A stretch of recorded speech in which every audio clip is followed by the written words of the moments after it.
So without further ado, Beth and Sean Daugherty have been farming together for more than 30 years. The last 20 in eastern Ohio on their home farm, the Salzier, where they and their children raise grass, dairy and beef, cows, sheep, pigs, and poultry. They identify intensive grass management as the point of union between good stewardship and good food. Their ongoing goal is to rediscover the methods and means by which a small parcel of land, carefully husbanded with the application of ruminants, pigs, and poultry, can be made to gain fertility and resilience while feeding the animals and humans living on it. Beth and Sean are the authors of The Independent Farmstead, which you may have heard. Welcome, and thank you to the daughters for being here. Thank you, Thanks, Rachel. We're delighted to be here. We want to thank the Organic Growers School for all that they've done to bring us here, and then of course to Living Web for doing this. We're so excited about what both of these organizations do. Living Web with all the videos that they're putting up, and then the Organic Growers School for bringing so many great speakers together. And we wanted to thank Lee Warren and Kendra and Sarah and Meredith for all that they've done, And Rachel. emailing back to us and just being fabulous hosts. So we're really excited to be here. So as Rachel said, we've been farming for about 30 years on some of the worst land in Ohio. It was labeled by the state of Ohio as not suitable for agriculture, which we wear proudly. We had grown up as hobby farmers, or had grown up on a hobby farm, each of us separately, of course. One of the things that we're very excited about is we didn't come to farming until a little bit later, and all that we have learned has come from us reading and doing it, and it is not beyond anyone to do this. You do not have to have grown up on a farm in order to be able to farm well. We did know, however, that we wanted to farm. We would go out to the books and they would say, the first thing you need to do is go buy a sack of whatever it is. And we didn't want to go buy a sack of whatever feed it was. We wanted to be able to grow our animals and our food from our farm and not have to do a lot of inputs. So that's been one of the major goals that we've looked at, is natural farming with minimal inputs. And because our land was bad, we had to learn a lot about what are you going to do to make your land fertile. And we've learned a lot about regenerative agriculture. One of the things that we talk about is that you can't afford to buy the big expensive farm now. So you have to buy the kind of cheap cruddy farm and then turn it into a beautiful farm. What the Cornell University Library does is it has put together books, old agricultural books, and put them all online. So you can read them online. And these are the books that they would point at and say, those are the books that are really good. It's a great resource for learning how to farm the way Grandpa used to. So these are indexed by author, but they're also indexed by decade. If you go online to this library, you can browse, say, I want to know what people fed chickens in 1800, right? You can turn to that decade and scroll. It's not, in this digital age, it's not as easy as, punch it in, all the sources will pop up. But you can scroll through their books and pick out the titles that look like they might have information on them. And you can bring it up online. You're looking at a photograph, an image of the page of an old farm manual. And it'll tell you, skim milk, wheat middlings. It'll give you a list of what did people pre-Purina feed their chickens. Very useful. So what we did that research on the old ag books, and we looked at the people who are farming the way that we were interested in farming. So the Joel Salatons, the Greg Judys, the Alan Savorys. We looked at those people, and we, again, trying to find the book that would tell us how to do this, and we couldn't find it. So we talked to Chelsea Green, and we said we'd like to write it. So that's what this book is. It's a how-to handbook about how to farm the way that we farm. So it's not just philosophical. There's some philosophical stuff in here, but this is how we do it. So skim through it, look at it, see if you think it might be helpful to you. We're going to first of all, this morning, look at the elements of a natural farm and the way that they relate to one another. Then we're going to look at how do you find a piece of land, okay? So for those of you who are out there looking. And then what we would do on our first year on that farm. And then we're going to go into grass and grazing, because that's the key to farming is rotational grazing. And we'll spend the rest of the morning talking about rotational grazing. Then in the afternoon, after lunch, we'll talk about dairy and livestock. Then we'll take a break and then do the whole farm garden, and then the farming lifestyle. Are there any particular topics people want to make sure we don't miss? Yes. Pasture quality and how to improve it. What do I do? Because I'm just bought my land a year ago, and I'm ready to throw seed, and I've got some bare spots. We'll be talking about it. We'll be talking about it. Anybody else? How much land are you guys farming on? So our home farmstead is now about 24 acres. It was originally 16, and we bought a little bit of land next to it. And then there's a convent about a mile and a half up the road, and they weren't doing much with that convent. And we said, would you mind if we started taking hay off of it? So we started taking hay off it. And then we said, would you mind if we moved cows up onto it? And so the sisters were a little bit concerned about that, but they eventually were good with that. And so now, and they're about 150 acres up there. So that's bigger. So we're kind of About 60 of that is grass, Yes. so we manage the grass part. and the rest of it's kind of woods and stuff. And it's an awful lot like here. Hills, trees up the side of a hill, little flat spots. Perhaps the ins and outs of multi-species? Yeah, we'll definitely get to that. Thank you for telling us, because that sometimes comes up and sometimes doesn't. Okay, so we wanted to start off by just talking about what a farm is, because an awful lot of the conference talk is about how can I make $100,000 on my quarter acre. That's not what we're talking about. I hope you're not disappointed. That's not where we're going right It's now. growing a lot through using a lot of inputs, and then we're exporting stuff and we're selling it. That's not what our focus is on our farm. So we see the farm as an ecosystem managed by humans for two outcomes: to provide for the present needs of both the animals and the people on the farm, and to increase the farm's ability to provide for those in the future. So we are not wearing down this soil, we are making this soil better. So our dream is that our kids want to live on it, and it will continue to become better and better and better until it's the Garden of Eden. So we are about food and fertility primarily. How do we get fertility, and how do we get the food from the farm?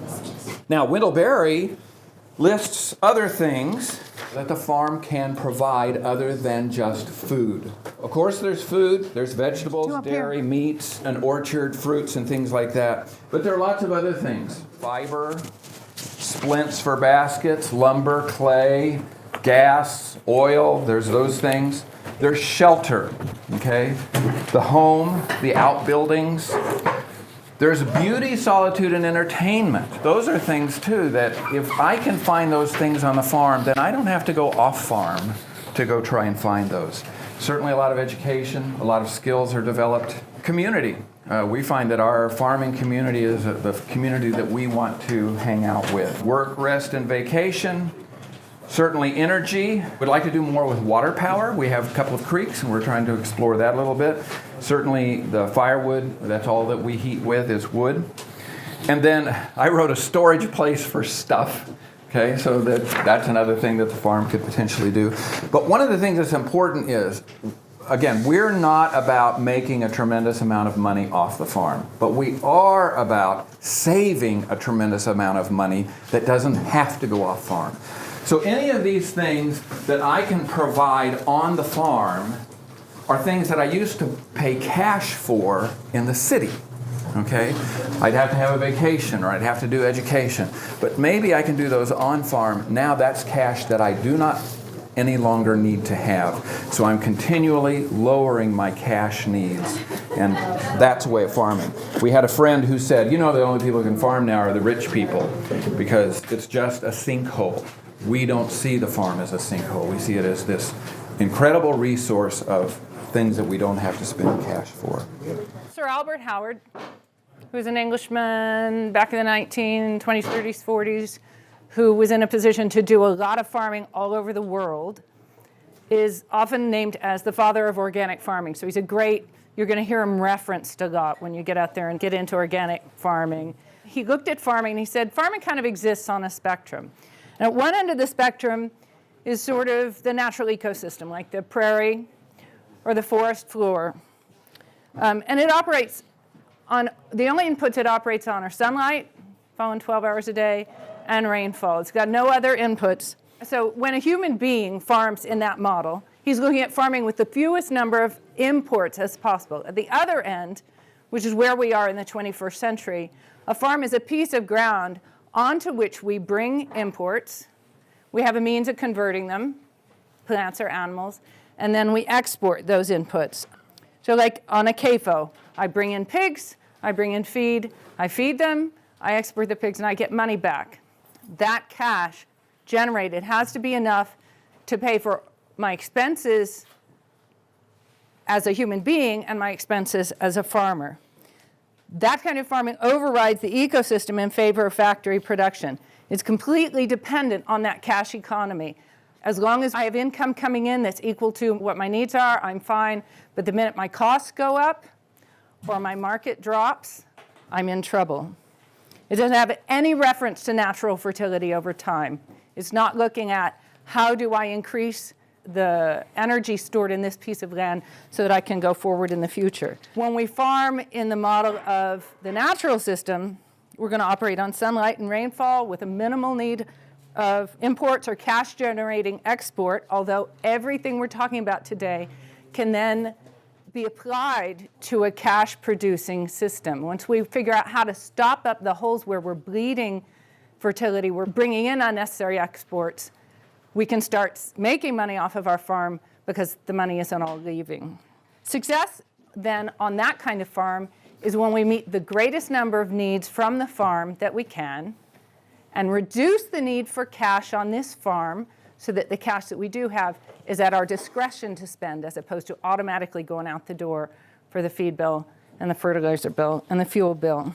These are things that necessarily define the goal of farming right up until about 70 years ago, because there wasn't any place to go buy all that fertility. There wasn't anybody on the corner with a feed store to sell us stuff for our chickens. So we were generating it. This is within human memory. Farms were not depots for supplies where they get turned into something else and exported. They were actually sources for energy, sources for food. They were the resource. So whatever your goal for your farm is, you're going to exist somewhere on that spectrum. That includes the homestead. An awful lot of homesteads, when we first start out, we go out and we find a book and it says, how do we raise chickens? And it says, well, go down to the feed store and get a bag of laying mash, put up a chicken house, and now you're going to have $2.50 eggs coming out of your chicken house, and you get to clean the chicken house too, right? So a homestead can be at the factory end of that. On the other hand, a homestead or a farm that's on the natural end of that spectrum pretty soon is laying down enough fertility. It's got an ecological cycle on the farm going so that now it's going to generate stuff that can go off farm. We're going to talk a lot about making the decision what leaves the farm. But for example, our homestead, which is not inputs free, our goal isn't to be 100% independent from the world, although I'd like to be independent from feed ever. Our farm is very low inputs, and we can still export milk. So even though in Ohio it's illegal to sell milk, it's not illegal to sell a tenth of a cow, right? So we have a herd share program that's inactive at the moment because we're doing this kind of traveling, where we can export milk and make several $1,000s a year just with the surplus milk the farm is creating. So ecological farming follows nature's 3 steps for solar energy capture and conversion. Number 1, solar energy capture. The sun falls on stuff on the planet and gets absorbed and turned into chemical energy stored in plants. Solar energy is combined with water to turn it into fiber and carbohydrates, some protein, some fats. It is available as plant energy. And then in nature, that's stored either in the plant itself, in an animal that eats the plant, in an animal that eats the animal that eats the plant, in the soil as things are returned to the soil. We're going to add a 4th element to that. We're going to use human planning, our ability to look forward, see how a system works, and figure out how we can divert energy out of that system and then reapply it somewhere else in the system, the way we do when we clean out the chicken house and we put that on the compost heap and then we put it on the garden. We're going to talk about all the different systems in a natural ecosystem that we can use on a farm to keep our farm turning itself over without help from outside. at the same time. We have to be thinking about where our water's going. I didn't actually look and see what y'all's yearly rainfall, your annual rainfall is. Ours up in Ohio is probably pretty close. We're 34 inches. It falls more in spring and fall, but it's pretty evenly distributed over the year. And if we're not holding that water in the land and it's going away, our plants won't be able to do their job. So a big part of what we're looking at when we're farming is how do we hold photons and water on our land for the greatest number of revolutions that they can stay here for with elegance. We're not talking about strain systems where now it's so complicated it's hard to remember, but just the greatest number of revolutions that energy and that water can spend on my farm, feeding me and my animals, and putting fertility back in the soil. That's what we're about. That will include looking at solar harvest conversion. We're going to be talking about what plants are catching solar energy and then what we're turning that into. Since our emphasis is on rotational grazing, a lot of that's going into our ruminants. But from our ruminants, we're harvesting sunlight daily in the form of milk and manure, and that's going back into the farm. Our pigs and chickens are eating off the farm, and that's going back into the farm. And then we're going to have secondary energy conversions, like dairy, meat, and eggs going back into the farm in various ways to feed humans, pigs, poultry, and our pest and predator control animals. So we'll be talking about planned grazing a little more in a while. We're looking at things like manured bedding, animal services, using animal service to relocate and speed up the breakdown of organic materials. Hogs in this setting are going to be used for waste conversion and compost building. Poultry, we're going to talk about parasite and pest control with poultry. Farm cleanup. Poultry are great for this. Picture your kitchen floor. Maybe you didn't sweep it for 6 weeks, right? Chickens are coming through. They're the cleanup crew on the farm that come through and clean up. They're adding nitrogen. They're stirring thatch and litter. We're going to talk about pasturing, using pasturing for folding. Folding is when you bring an animal onto a piece of property to build its nitrogen content for a time. So for example, if I bring my sheep and pasture them on a garden bed, say I've planted it to oats and peas, and I bring them in to graze it, that's folding. They're going to convert stuff and turn it into manure in my garden.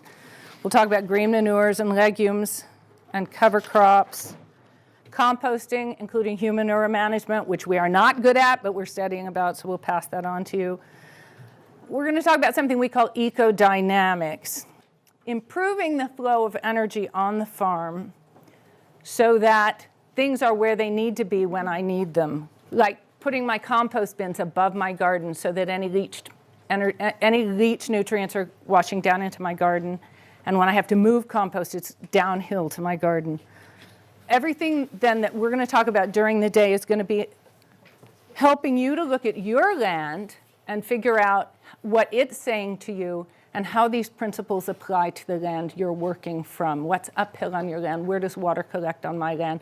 Where are my south-facing slopes so that I can plant heat-loving plants in that spot? So what does this look like in terms of practice, in terms of what we really want to do? You've got to be the expert on your farm, and every farm is going to be a little bit different. So what we really need is more practitioners and less experts who are telling us how to do it. You're going to be the expert on your farm. You're going to be the one who's able to tell us how to do this. As Beth was talking about, it is about farming management. It's about knowing how the animals are going to work together in order to be able to do the work for us. So Beth's telling you a little bit about the cows. They are going to prune all of our grass on the farm. They're going to aerate and fertilize and forage, and they're going to convert that plant material into milk, meat, and manure, which we're going to then be able to eat. The pigs are going to stir the organic matter, to accelerate composting. Everything is going to go through that pig, and that's before it goes into the composting. So it's going to go much faster at building up the composting. As Beth mentioned, the poultry is going to do the cleanup work on the farm. We're going to store water high, and we are going to try and store as much water as we can, and then we're going to store it as high as we can so that we can use gravity to move it around the farm. We're also, again, with nutrients, going to try and store it. We're going to try and folding. They talk about a sheepfold. You've heard of a sheepfold. What we're going to try and do is move manure into and make the animals drop their manure in a specific fold or a place. Then we'll be able to take that where we want it. Okay, so at night we're going to put the sheep on the garden, perhaps, or we're going to keep the pigs in a pen so that that manure can be easily harvested back. And we're going to use animals for garden and orchard cleanup. Okay, so anything that falls on the ground, eventually we're going to put the animals loose on that so that they'll do it. One thing that's important in all of this is keeping things in balance. Okay, or in the proper scale. The dairy should not be any larger than can be pastured within reasonable grazing distance from the parlor.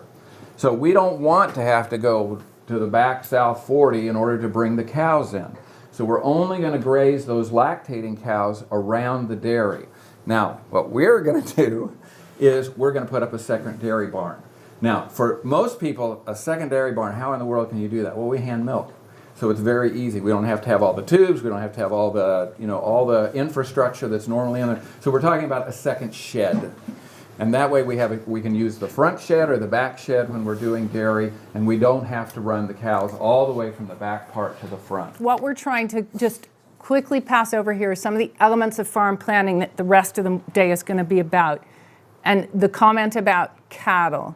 Raw milk, I don't know what the rules are down here, but it's a very lucrative thing to sell. I mean, I'm not talking about millions of dollars, but it's something that pays the farmer very well to sell in Ohio. You'd be tempted to ramp up your production of it. And what Sean means is, if your cows can't walk back to the parlor comfortably twice a day from their grass, then your farm's too big. I mean, your dairy pasture is too big. So one of our limiting factors is, how far does an animal want to move between where he's harvesting his own, or she's harvesting her own food, and the point you need to bring her back to.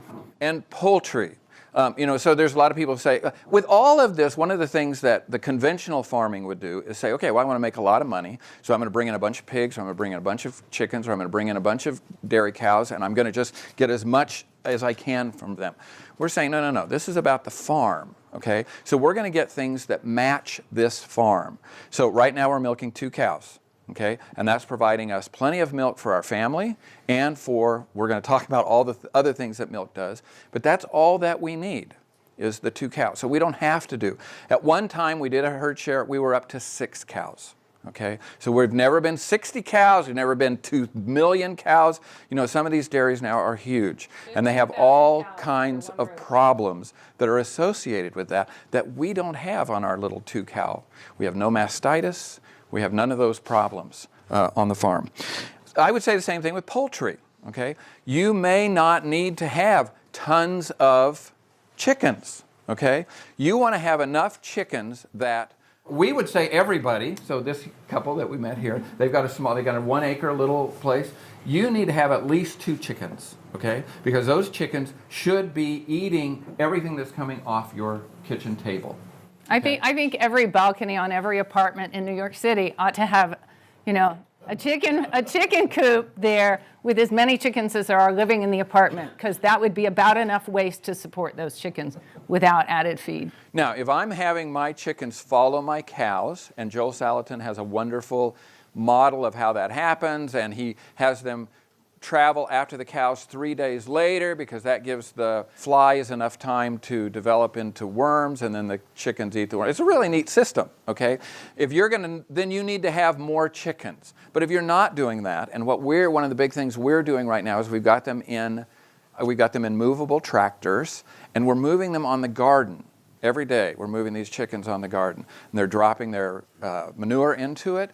They're tearing out the weeds. They're doing some really neat stuff in the garden. We've got 3 tractors, and each of them has about a dozen chickens in it. We don't have to have, and we're getting plenty of eggs right now. We're getting lots of eggs right now. So think about that in terms of what it is that you want to do. You don't have to have thousands of chickens. And then broilers, if you want to do broilers, okay, well, how many is your family going to eat? Okay, as opposed to, I've got to turn it into cash. We watch a lot of people with that model, we got to turn it into cash, and they do it, and then they start burning out. Okay, the farming stops being enjoyable. It really becomes a burden. That doesn't mean you can't go No, there. It just that's means right. know your farm first, get to know what your farm does well before you start figuring out where your cash crops are.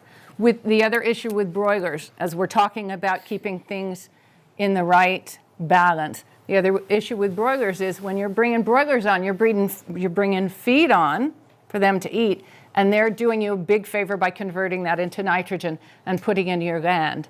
But guess what? You can overdo it. Two things happen when you apply too much nitrogen to your soil. The first one is a lot of it volatilizes, goes in the air, washes off into the creeks. The second thing that happens is actually you get nitrogen poisoning in your soil. So even things like broilers for sale, say you could sell 2,000 birds off the farm this year, take a look at your land.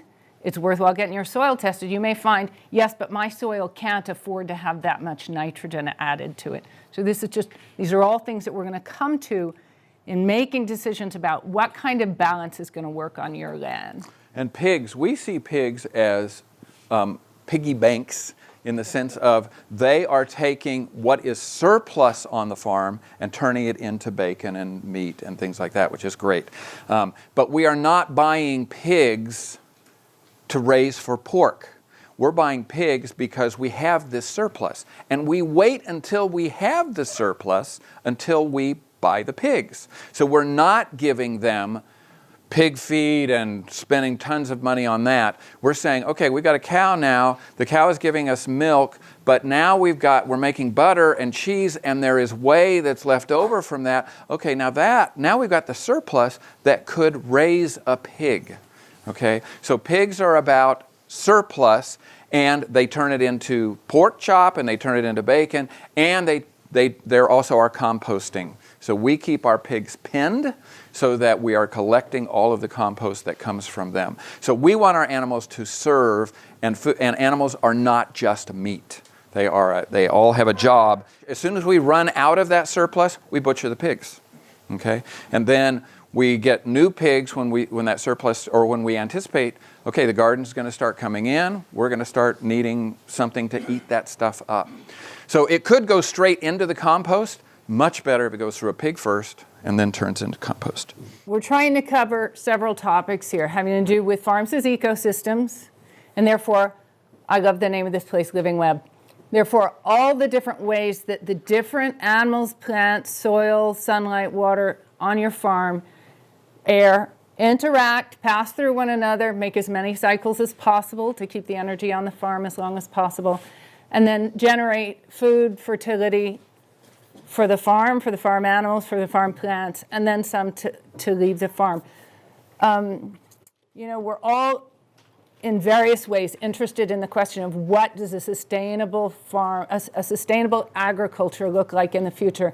And in order to answer that question, we have first to know, what does a sustainable farm look like? Not what is an organic farm, although it's going to answer this question too. Not necessarily what makes a certifiably organic farm, which could be imported compost, imported seeds, and exported produce, which is a wonderful model and a great model. But the compost came from somewhere and the seeds came from somewhere. We're looking at what does a sustainable farm look like? What does a farm ecosystem look like where all the parts are present and human beings are there to just do some planning, some provision, some direction, some nutrient storage so that it's available in the wintertime, so that farm ecosystem exists as completely as possible without any inputs except for sunlight, rainfall, and the air moving over the farm. Part of that decision is going to have to do with how we decide when and what we export. It's going to make more than you need. We all know that if you've got a dozen chickens out back, there's going to be a period of time when you think, I can't eat eggs that often. There's a lot of eggs out there. You're going to make decisions about export, but you want to make those decisions based on what does the farm need first, and then what can the farm afford to export? And when it does export that, and it is necessarily exporting minerals as well as energy, minerals that came out of the soil, what am I going to have to do with the money generated so that I can return those resources to the soil. Things like potassium, there's a limited amount, it's not coming in from anywhere else. And every time you export something, there's potassium going off the farm with it. Nitrogen we can get out of the air, potassium we can't. So we make decisions about selling meat, about selling hay off the farm. I don't know how big y'all's places are, but all of these things are going to become questions. We make those decisions partly based on what can I afford to have leave this farm.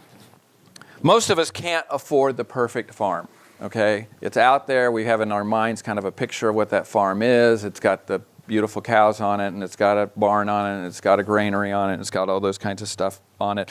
It's got fences all the way around it. It's way, way, way too expensive, okay? So, and all the, and most of it's owned by somebody else. So we've got to be thinking about, okay, what is it, I'm looking for a farm, what is it that I want? And I think we have to get that picture out of our heads, okay, and start thinking about really, what are my goals? What is it that I want to do? If you just want to have a few chickens and a garden, you don't need a ton of land, okay? So think about that. Right? That's all I want to do is chickens and a garden. Now, eventually, I think you'll say that's not enough, but we've got solutions for that as well. If you just want to have a dairy cow, 5 acres is enough to run a dairy cow. We figure from, at least where we are in Ohio, from April through December on grass, okay? You wouldn't have to buy in any hay for that length of time. Now, from December through April, you might have to buy in some grass, okay? What we've been exploring is rotational grazing and then stockpiled forage. So there are parts of our pasture that in July, and we're going to talk a little bit more about that, we stop grazing. And then we put the animals in that on the winter months.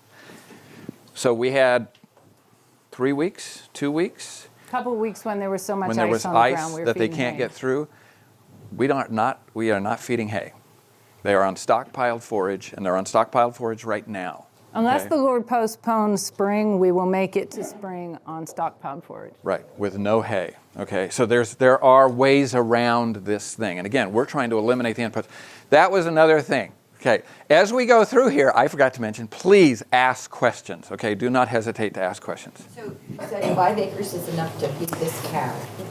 Is that including the stockpile forage, or is the 5 acres just going to grass? Just so you know, we're going to use numbers, but these are living systems. Your land's different. You have to use numbers, or you guys are going to say, how much? 5 acres of so-so land in our neck of the woods would feed a medium-sized Jersey just on grass from the beginning of April, probably to the end of December. Year one, you might make that the middle of April to the first week in December. It all depends. It all depends. These are living systems. We'd then buy in hay, which we're going to make uses for that. Buying in hay is not a bad thing. We'd then buy in hay at least the first 2 years probably, and then as we improve that. One of our problems is we don't know what your land looks like. A lot of our land looks like this. It's at that angle. So I may be able to use it for some things, but not always for grazing a cow.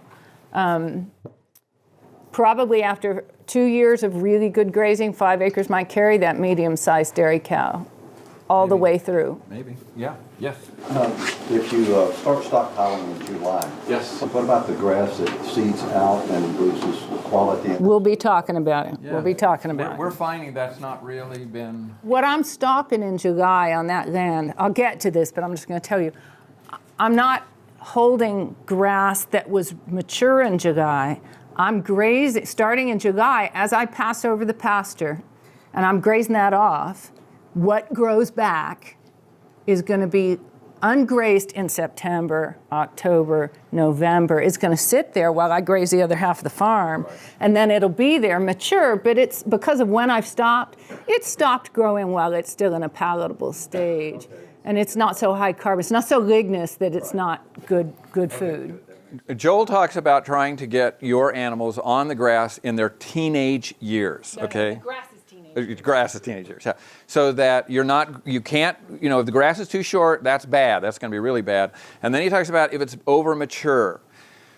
we're not finding over-mature that necessarily that To bad. help you with that. Yeah, Those, and- those are questions for the guy who needs to make a lot of money. He needs to make these cows pay right now. How many people are planning on going out next week and putting on cows and making money off of it? Good, I'm glad to hear that, because what we're talking about right now is improving your land and learning how to manage your cows. And 3 years down the road, you're going to tell me how you manage your grass so that your cows are on the best grass, because you're the only one who's going to know. Every farm is different. It's a lot like marriage. It's a good idea to be nice to your wife, right? But my best friend doesn't want her husband to bring her flowers. She wants black olives, and he knows it. So the rule, like bring your wife flowers, since he knows his wife, he knows how to apply the best. And my wife doesn't want flowers. She wants cow manure. This is true. You want to do something nice for me? Haul some manure for me. Yep. Yes. This might be rhetorical, but have you ever been able to figure out a formula?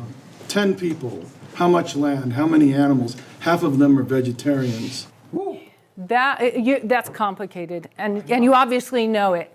Yes, I think you will leave having some idea how you will apply some of these principles to a piece of land that you will know, right, as you use it, so that you have some answers to that. I hope that we will go through a lot of the questions that you asked to answer that question. Not reinventing the wheel every time. Right. No, the principle, be nice to your spouse, is the same principle, but knowing your land, you'll have a better idea of whether you're going to emphasize dairy or eggs for your vegetarians, or whether you're going to be growing soybeans for your vegan. You'll have an idea of how you're going to use that piece of land. If this land's not going to grow soybeans, my vegans are going to have to look to something else for their high quality protein. This gets back a little bit to the model in your head. If you have this model in your head and you're going to say, okay, I'm going to go out and find a piece of land that's going to do that, you have to learn from the land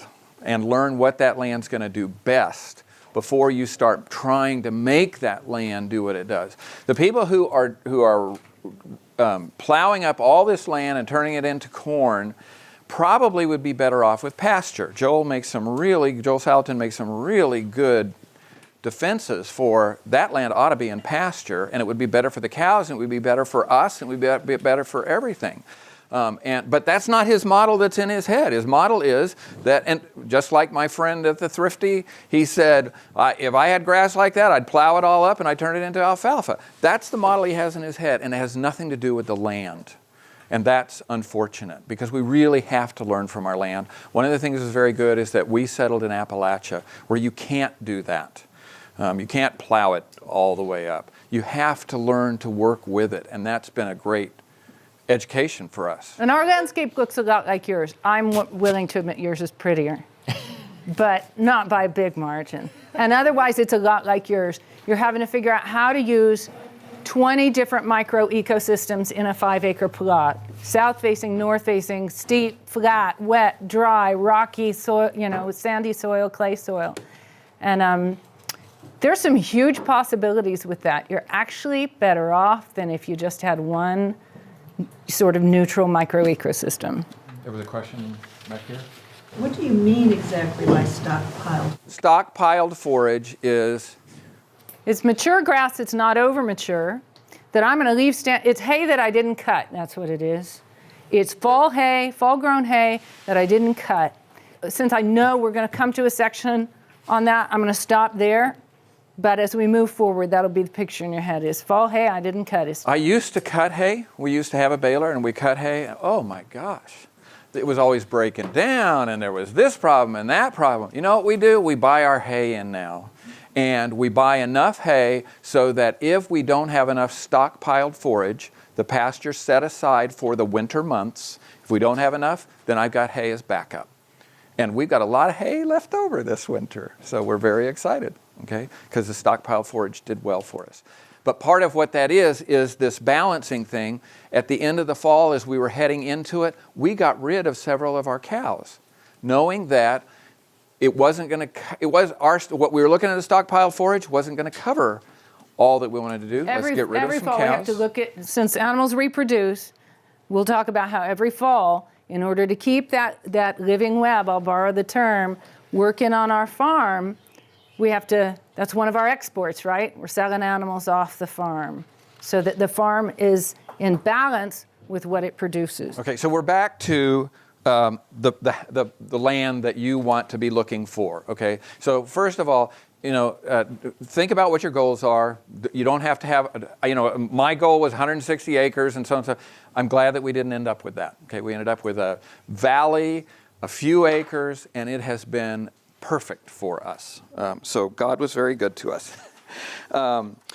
Then you have to consider what this land is capable of being and not what this land is right now. Ours was covered with trash. It had briars everywhere. It was horrible, but it was 16 acres and a house for $11,000, okay? That's why we bought that house. Nobody else wanted it. It was in really bad shape. It wasn't about to fall down, and that was what mattered. And this gets back to, I call it the sow's ear way, okay? We try and do it with as least amount of cash because then I've got cash to put into the farm as opposed to it going to the bank, okay? We're both from the South, so we know the saying, you can't make a silk purse out of a sow's ear. Do you guys all know that? Okay, good, because up north, they don't know that one. They look at us funny. Okay, so one thing that you have to have on the farm is water, okay?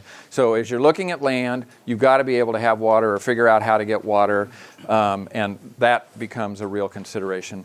We are giving a talk on do-it-yourself water tomorrow at 4 at the organic school. And it's non-electric, and the last piece of land that we bought had a house and no water, okay? So it's been no well, no nothing. So it's been very interesting to figure out how to solve that problem. Then how are you going to find this piece of land? We find that real estate agents want you to overspend and probably don't understand what you really want anyways, so I would say avoid that whole thing. I would say be patient. Okay, we waited for many, many years to find the piece of land that we had. It takes a long time, okay? So be patient and just keep looking and keep looking. I was ready to give up. I just knew that we were never going to find a piece of property that we were going to be able to afford, and then this piece of property came up. Be ready to look in different ways and look at land differently. It's a diamond in the rough, okay, is what you're looking for. So, and as I said, the more money you pay for the land, the less you're going to be able to put into the land. Drive around, walk around, look around. We like Craigslist. So you bought the land and nobody else wants it? Yes. That's right. So you looked at it and it was covered in briars and it was covered in trash? Yes. Did you do the whole soil testing to make sure it wasn't contaminated or anything? No? You just took it on faith? We're almost at the top of our watershed, and it had never been used. It was the trash left over, the steep stuff left over after a farm had been broken up and all the good stuff had been sold off. But that's an excellent question. As you are looking for land and you're reflecting on previous land use or what's upstream, those are worth looking at. Last year, I remember we were consulting with a couple who had bought land that had been a mechanic repair shop, right? So they had areas where they had to know, they just knew, because they're looking at, there's big buckets of chemicals and I don't know anything about mechanics, but whatever they'd had out there, there are ways to deal with that. And if anybody has a specific question about what do we do about contaminated soil, we can get to that when we get to gardening. But there are things you can plant that will pick up some of those things and stuff. So, no, we did not do that. We did go on faith, and we were younger, and We also thought, let's be honest. maybe not as wise. 20-some years ago, we bought that land in disappointment. We Yes, that's said true. we had tried to buy a beautiful. It wasn't a farm. It was a 19th century, so pre-Civil War stagecoach inn, and it had a lot of charm, and it was a wreck. And the land, we realize now, it was in a north-south holler, so it was going to get very little sunshine. But we thought, oh, this is beautiful, and we tried to buy it, and it went away. And then we bought this land because we said, we got to get out of town. And we'll buy this. It's not a farm. We'll fix it up. We'll sell it. And then we'll buy the farm. Because we were still thinking flat, green, fences around it, 2 barns and a house. Didn't take us very long to start figuring out what all those different microecosystems were good for. I'll grant you it wasn't brains. It was, like the animals and plants were talking to us and saying, hey, we like it here. And we realized that we'd actually been really fortunate to get, first of all, an east-west valley, so the sun shines all day, and second of all, these different micro-ecosystems that were going to expand what we thought farming was, take it out of our little square pasture picture and into what are the plants and animals, what is the soil saying to us? Word of mouth, I think, is a great way to learn about land that's out there and available. And a lot of times, especially with farms, they never hit the one-ants. Okay, it is through word of mouth. So get to know farmers and talk to them and stuff like that. One thing that we think people really need to think about is, do I really have to own the land? Okay, can I just rent the land? I would say to any of you, if you're living in New York City, maybe not, but if from 5 acres out from where you are 5 miles out, 5 minutes or 5 miles out from where you are right now, very likely there's some land that nobody's doing something with. And certainly around us, and that's certainly the relationship we had with the sisters, the Franciscan sisters. We went to Mass with them, we discussed things, but we didn't. But they had this 150-acre place that they weren't doing anything with. So we approached them and said, is it possible that we could maybe use that? And gradually we've done it. Now I was a professor at Franciscan University for 25 years. I left that job, and now I'm their maintenance man. So I'm on farm, which is 1.5 miles away from our house. I'm much happier. This is one of the things that learning how the farm fills our needs as well as our farm's needs has made possible for us. He's gone from 6 o'clock in the morning to he was a theater professor, so 10 o'clock at night, working. Granted, he had his summers off, but he was working long hours, and we were able to take him down to many fewer hours and a lot lower paycheck, I'll be frank. It wasn't big then, but it's a lot smaller now. Maintenance men for a convent doesn't pay very well. Franciscans.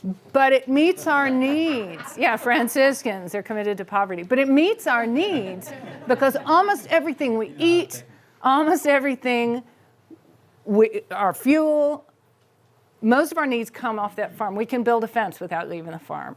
So that's what we see a farm as making possible. Let's think about this historically for just 1 second. The idea that successful farming is, as its first job, a cash generator, is actually less than 100 years old. 100 years ago, most of the people in this country, more than half, were living on farms, and they were not necessarily making money. All you have to do is back up a minute. If half the people are farming, are the other half buying enough to keep the other people solvent? No. Most people were raising their food, were raising maybe some of their fiber, raising their firewood, managing their woods for firewood. They're raising their animals' feed, and what they had more than anything else was stability, resilience. Food security. Food security, which is really bad right now. What made it possible for Sean to go down to 3/4 time at a lower paying job was the fact that the farm supplies most of our needs. And if his job went away, those needs would go on being supplied and give us time to figure out what else we were going to do. And our cash needs, that's what I keep coming back to, our cash needs went down enough that I could leave that job and do this other one because I don't have to have that much cash anymore. And I'm hoping to continue to lower those cash needs. Find other ways. There's nothing wrong with the farm paying you. I mean, we bought a second house now that was adjacent. It was even more of a wreck than our original house. More trash on it. We cleaned it up. We have 8 children, so that really helps. I strongly encourage everybody to have lots of kids to work with you. Great workforce. Yes, and so we have taken the second house now. I'm hoping that will become maybe a Airbnb or something like that. So now we have a source of cash on farm. There's nothing wrong with that. We're definitely not opposed to it, but when that's the whole mindset, is that this farm is only about cash, as opposed to the farm being first and foremost about feeding us and feeding our family, and it's really good food. That to me is what a farm ought to be. And Wendell Berry would say it too, so Wendell Berry's We love it wonderful. when we find people who are smart, but agree with us anyway. Yes. So we would strongly encourage people to think about borrowed land. With the sisters, there's no money exchanged, okay? We give them some meat, we give them some milk. We've just got a really nice, beautiful bartering system with them. We've got other guys up the road, and he said he wants his pasture cut, so we go over there, or we used to go over there and take hay off of it. And again, it is a... Not to mention that you can improve that borrowed land for them. It's kind of a burden. That's right. This is Absolutely. definitely a win-win Right. situation. We do not rent any of the land that we don't own, and that's People now come to 3 or 4 us, different thoughts. and they say, we see what you're doing, could you pasture your animals over on our property? And we say, okay. Then there was another guy who was enough far away that it would have been hard to do, but he wanted us to pasture 80 acres of his. So we're now getting that relationship built so that people want to use what we use. Now what we wanted to talk about is the first year on the farm. So hopefully you're going to find your piece of property, or you already have your... So what are you going to do that first year on the farm? Well, the thing, my wife has a whole system that is based on the first week you do this, and the second week you do this, and I'm thinking, whoa, that is really fast. No, he's wrong. I'll get you on your land, and at the end of the week, you're going to make a whole meal off of what you just raised on that farm. Wow, okay. So, but in any event, what she starts with, and I think this is a great place to start, is the first thing you're going to do is you're going to get a ruminant. You're going to get an animal that's going to start grazing your property, and it's going to be an animal that's going to start giving you milk. Okay, so that's goats, sheep, I guess, but that's goats, that's cows, okay? And you're going to get one, and you're going to put it on your property, and you're going to start milking it right away. So you're going to get, immediately, you're going to start getting food, and that animal is going to start improving that property. And we're going to talk about rotational grazing and how that works.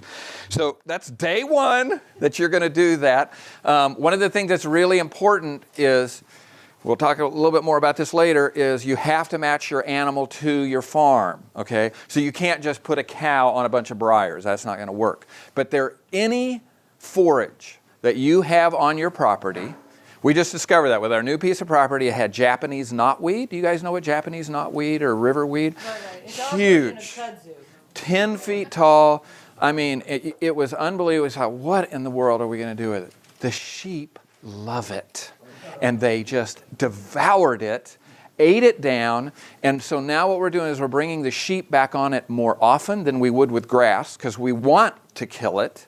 So we're bringing them back in more often, and they are knocking it back. Right now, again, we're going to be really interested to see what happens this spring, because they really ate it back. So multifloral rose, you guys know what that is? It's horrible. So somebody told us, we haven't tried this, they said pigs love it. Okay, so very interesting. Okay, I end up going out with a metal-bladed weed eater and cut it, and I cut it as low as I can. Even brush goats on it, but he doesn't like goats. Yeah, I don't like goats, but goats would be good on multiflora rose. So you have to match your ruminant to your whatever your forage is out there. But so that's day one. First thing you're going to do on your piece of land is you're going to start grazing it. Here's what the commercial people would tell you to do. They would say, get a business plan, pay consultants, call in experts, get a bulldozer, tear it all out, start all over. And we would say, no. Let's find out let's let the land inform us first. We had a friend, nice young guy, young couple, so he said, could you come out and look at the land? We went out and look at the land, and he had this one area that's kind of flat and stuff, and he said, well, that's where I brought in the bulldozer. And I thought, here's a kid who just wanted to play on a bulldozer, so he brings in a bulldozer, and he flattens one area out and stuff like that. Wrong process, okay? Do not bring in the bulldozer and start doing that. The permaculture people would almost tell you don't do anything for a year. I'm not necessarily opposed to that, but I do think there are some things that you can do. And there are some things that you can do that will not harm the land that I think can also improve it. Begin to really start looking at it. See if there are some areas that you don't want to plow. I mean, we don't do any tilling. Now we're trying to do almost no tilling. But identify areas, okay, I definitely do not want to plow there. If it's too steep, too wet, too clay, you're going to make decisions about not taking off the ground cover. Know if there are some areas that you want to keep in forest, okay, or I might want to clear that. Again, you're not doing any of it. You're just starting to watch it. For a year, you're starting to watch that and see if it starts to inform you. Don't do anything permanent, okay? I would not do fences, okay? Because your fences, if you put up, so we had a couple, they put up this beautiful barn. I mean, it is a gorgeous barn. First of all, it's probably not in the right place, but it costs as much as a house to put up, okay? So now they've got all that. you don't need that big barn. They don't even know what they're going to do. They don't know if they're going to do dairy. They don't know. So how big of a, you don't even know what kind of barn you want. So slow way, way, way down. Start improving the pasture with grazing. And we had that piece of land that was really bad, and it was all briars and everything like that, and we got a goat, and we tethered that goat. So no fences, we just tethered that goat. Now, we learned a lot about tethers, because they snap it, they do all kinds of things. So we ended up using airline cable with swivels at both ends, okay, so that it wouldn't get all tangled up, and that worked as good as anything with a goat. You start looking for your bare area, and that's where you start feeding your animals hay, okay? So anything that's bare, you put small bales of hay there and start letting them eat it there. So we used an airline cable, and then we put swivels that would swivel as many different ways as it could at the hold down point and then at the collar. Because we were finding if we just took the airline cable, they would have it all twisted into a million knots in no time. Then it'd kink, then it'd break. Then they'd start running. You'd grab that cable and it'd rip through your hands with all this broken wire. This is not a pretty. The problem with the goats was we would be sitting down to dinner.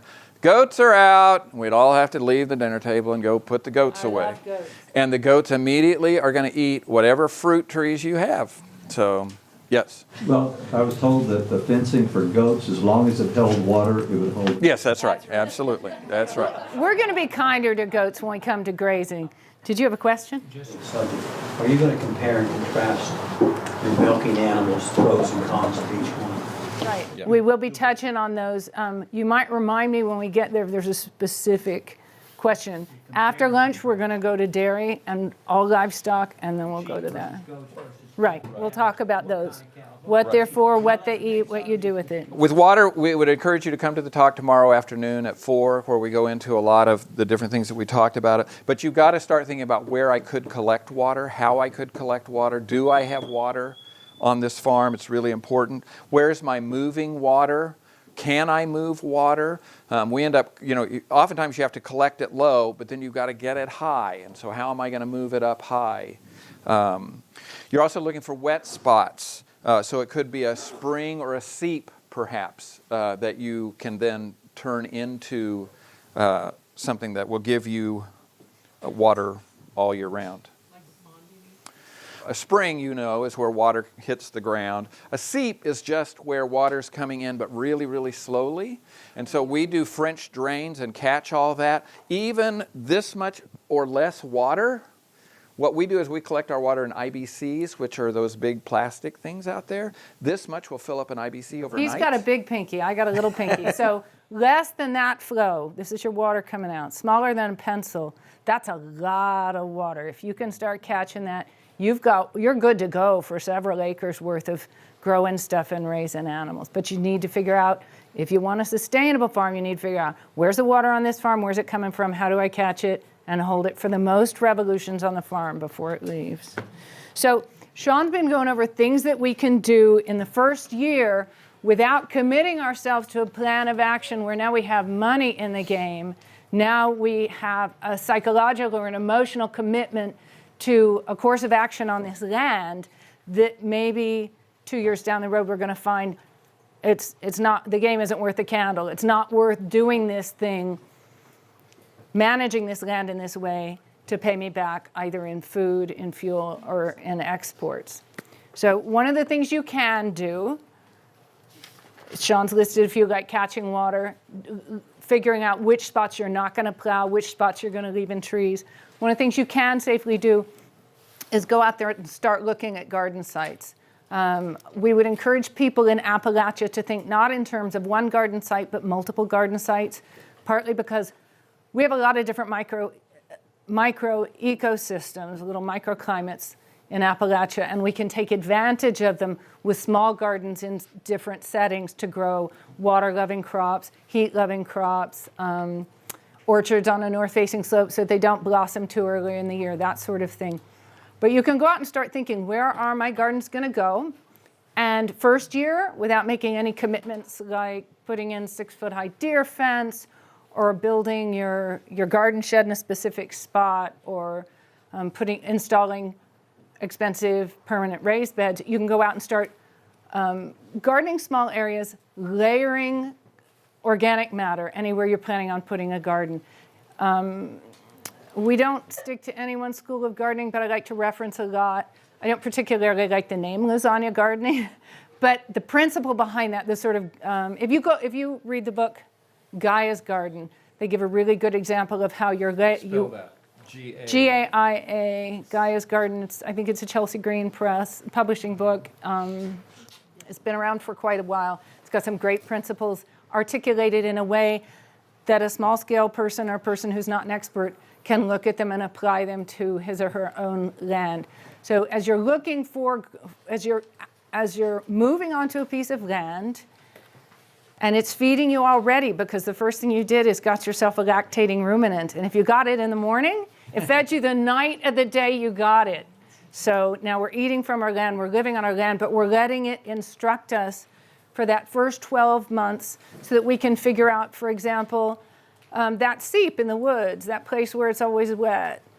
It's wet 10 months of the year, but in the middle of the summer it's not wet, which means I don't want to bring in a bulldozer or even a shovel and improve that for my midsummer water, because it ain't going to be there. That's the sort of thing that your land is teaching you. If you move on and you start that garden site in March, and you put a lot of energy into digging up the plot and spreading rotted horse manure on it, and come June you realize that sycamore that looked like it was so far away when you dug this garden is now shading it for the 3 hours in the middle of the day when you most want sunlight on your tomatoes. Those are avoidable problems if we don't put too many permanent high cost or high labor improvements into the place in the first year. But you can go out and start layering organic matter, cardboard, wood chips, manure, hay, straw, sawdust, shredded paper, lots of different layers, wetting them in between. Put those in places where you think you're never going to do any harm with this. Because 2 years from now, if you never came back and put a garden there, what you're going to have is a super fertile spot that's growing whatever your native indigenous ground covers are going to be there anyway. It might look like weeds to you, but once you bring your goat or your sheep or your cow over there, it's going to look like dinner to her. And you're never going to be sorry that you've improved a piece of your land by adding organic matter. And it's something you can do in the first year that pays dividends from then on down and doesn't alter the land in ways that you're going to regret afterward. You can put in an awful lot of little gardens, build compost heaps, look around, yes, ma'am. Speaking of fertility, do you folks ever actually apply fertilizers to your pasture? Never, in any shape whatsoever. We haven't needed to, If I wanted to jumpstart something and get it growing really fast this year, I think I'd need to reconsider what I was doing. Here's what we see as being one of the problems that happens when we come onto the land and we say, this land is going to feed me and it's going to pay me money, is that in a little while, my organic principles or my sustainable principles are going to find themselves locked in a tension with my cash needs. And I don't want to, I believe that I'm going to get to the point where the two are consistent. But if I put them if I put them both on the scale in the beginning, if it's a choice between making that grass grow this year so that I can sell enough beef so that I can have enough cash to pay for my needs off this land, pay for all the things that I use and the animals use, I'm gonna be out there putting down my nitrogen fertilizer because I got to eat and I got to pay the bills. But if I go into... The cows put down a tremendous amount of fertilizer in our pastures. Right. So when I'm finding natural sources of fertility, I need to take my time a little bit, but then they're going to be there, and they're going to be there in the long run. So build compost heaps. Anywhere you can find somebody who's thrown away carbon, bring it on the place, pile it up, wet it down, throw some dirt in there. We're going to be talking about some other ways to really heat up a compost heap, and now you've got fertility already started on your farm. Mm-hmm. Compost heaps, you have to have a fence, or can I just build heaps if nobody's back there? The question is, do compost heaps need a fence? No, they do not. Just a little fact, compost will heat up, carbon will heat up if you pile it with enough air, enough moisture, and it stays that way. If it's small enough, it's going to have too much air and not enough moisture, and it's not going to heat up. It's not going to get the biological activity going in there that breaks it down. So compost heap, just roughly speaking, people like to say 4 or 5 feet in diameter, 4 or 5 feet tall. Of course, it's not really going to do that. It's going to spread out. So think like, as big as you can reach in either direction. That's a good basic size for a compost heap. If you made it too big this way, like it was a centralized heap that was huge, it'd have trouble getting air in there. So if you've got a lot, windrow it. Make a heap that's long, 4 feet wide, 4 feet tall, and that's a good way to get enough. One of the things that inhibits a lot of people from farming is it seems so complicated. I have to build this compost piece just this way. I have to put a fence around. I have to do all that kind of stuff. No, you don't. Okay? You can be really sloppy about it. Now, there are people who build them, and man, does it compost faster. They really know how to do that. And it's great to learn from them, and if that wants to be where your focus is. But you don't have to do it that way to begin with. Just do it, and then you'll begin to learn how to do things. So buy the animal, might die, animals die. Right. Just jump in. I say farm with reckless abandon. Just jump in and give it a shot. I'm going to touch on that animal dying because I may forget to say this later. Hang on to your belief that nature makes sense. Hang on to it with both hands, because when you're standing over the body of a dead chicken and you don't know why the heck that animal's dead, or you stand over a zucchini squash that has turned up his pretty pink toes and died because of squash vine borers, you're going to think it doesn't work. You have to be born doing this. You have to read the technical books. You have to go to ag school, something, but it's not working. Baloney. In nature, stuff dies. That's how we get nutrients back in the soil. Stuff dies, and that is not failure. This system works. And the funky thing is like relationships, just sticking to it is the most important part of the job. There is not one way that you guys all need to know to make a certain plant or animal grow for you. That's not how it works. It wants to live. That's why it's alive. And you guys are going to find, you're going to find that just longevity, just stick-to-itiveness is going to give your plants and animals and soil time to figure out what's their relationship. You're watching them. You'll figure out how to help them live. But believe in it more than you believe in the dead animal at your feet, because stuff does die. If you're up pretty high, you might want to put a fence around it to keep the bears out. Well, and we hear about rats. If you're in the city and you've got a compost bin and you've got rats and your neighbors get upset with you, you need to do some adjusting, to those kinds of things. Add more carbon and buy a cat. Another thing about the first year you're on the farm, if there are no fences, you're going to be tempted to go out and put up fences. Like we were talking to some people a couple of months ago who had bought a new farm. First thing they did was fence the whole thing in horse fence, which is fabulous. It's wonderful. But it's expensive and it's a lot of work. And then they figured out that they weren't going to be able to keep the livestock because their land wasn't good for it, that they thought they were going to put on there. I think it was pigs. And those pigs they were going under the fence, and they were bad for the land. We'll talk about that later. And so now they've got thousands of dollars in a fence that's way more than they needed to spend. So with fences, if you have existing fences, especially perimeter fences, and you got a fence tool and you got some time, go out and tighten up your perimeter fences. That's great. They're already there. Don't build permanent interior fences your first year on a piece of property. You'll have them in the wrong spot. You'll put them in the wrong place. Plus, permanent interior fences are erosion traps, because every animal and every human being that goes around that corner is going to cut the corner as tight as he can, and after a while you've just got this nice little trench, and every time it rains there goes water and there goes soil off your property. So minimal interior fences. We're going to talk a lot about temporary fence in a little while, and those move, so the corners are moving and you don't have those high traffic areas. I mean, one of the things that we learned is that cows do not need a lane to go back to the dairy. We open up our temporary fence, and the cows walk back to the dairy. They know where they're going, and they know what time it is, and if we're late, they let us know. But the cows know exactly where they're going. They go back to the dairy, they do their thing, and then they walk right back. No fences are making them do that, okay? So we think we have to have all this stuff. You don't. Now, there's some other things about the first year. Keep the work of the first year, and I would say every year, appropriate to the labor force and the needs of the family, okay? You know, sometimes a dad can get very excited about the things that are happening, and the kids are watching and thinking, oh my gosh, what are we doing this year? And I think, you know, you've got to be careful that we think of a family farm, that it is not something that becomes horrible labor for the people who are working with you. Okay, so be appropriate in terms of what you can do. There are lots of good ways to keep from overdoing it, certainly in the first year. No big equipment, okay? I'm not going to buy a tractor. I'm not going to buy any of that stuff, which is what the guys immediately want to do. They want to buy a tractor and a pickup. Nope, we're not going to do that. We're not going to do that the first year. Place a limit on spending. You know, one great way to do it is we can't spend any money unless we both agree. Boy, does that cut down on a lot of stuff, okay?